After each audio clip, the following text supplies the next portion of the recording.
Hello, today I would like to talk to you about my latest ongoing project. I may have mentioned it in some of the other videos. Well, I've always been interested in the World War II long-range desert groups, and this truck has had a couple of other color schemes. And finally I decided to go the long-range desert group route, which meant it had to lose its cabin roof, and I've also got some parts on order from a very good 3D printer guy.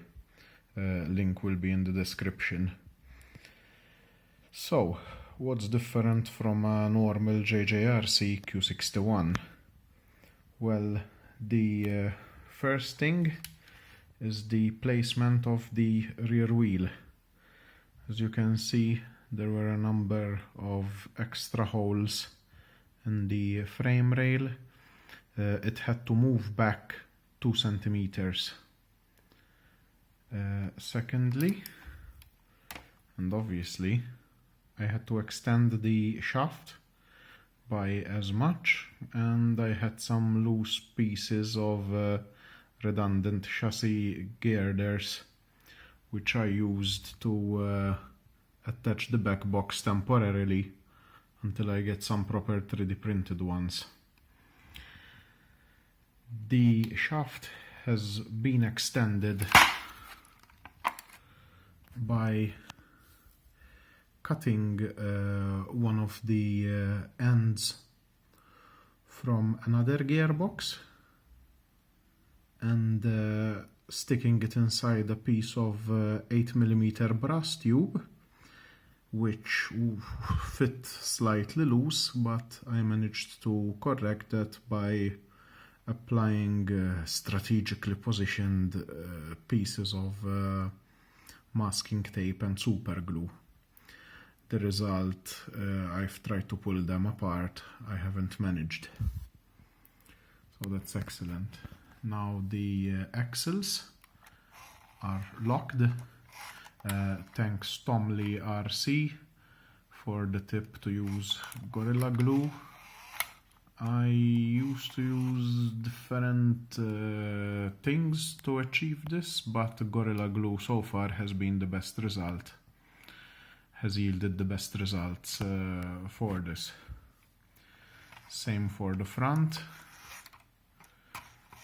Today I managed to take this rolling chassis to the beach, which I figured will be the toughest terrain.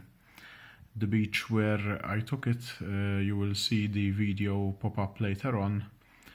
The beach I took it in is a mixture of wet sand, dry sand, fine sand, coarse sand, and I was very surprised in that the 6-wheel drive Q60 actually struggled a bit yesterday when I took it there. The Q60 has its diffs filled with 500,000 grade oil at the front and 1 million grade silicone oil on the 4 back wheels. But I honestly feel that it struggled on a number of occasions, but I can't say the same about this. Even at crawling speeds it managed just fine. Whereas the Q60, I often needed to apply a lot of power to get the diffs viscous coupling like diffs now with the oil inside them to actually transfer some amount of power through them. The seats have holes in them because of the previous configuration where I had the ESC sitting here and also the receiver. Now everything is hidden behind the seat, and it's got the proportional steering and finally a proper 30 amp ESC instead of the huge units I usually have running around, which are 320 amp and I cannot fit them anywhere. I will soon be uploading the video of it in action on the beach, so I hope you enjoy that. Thank you very much.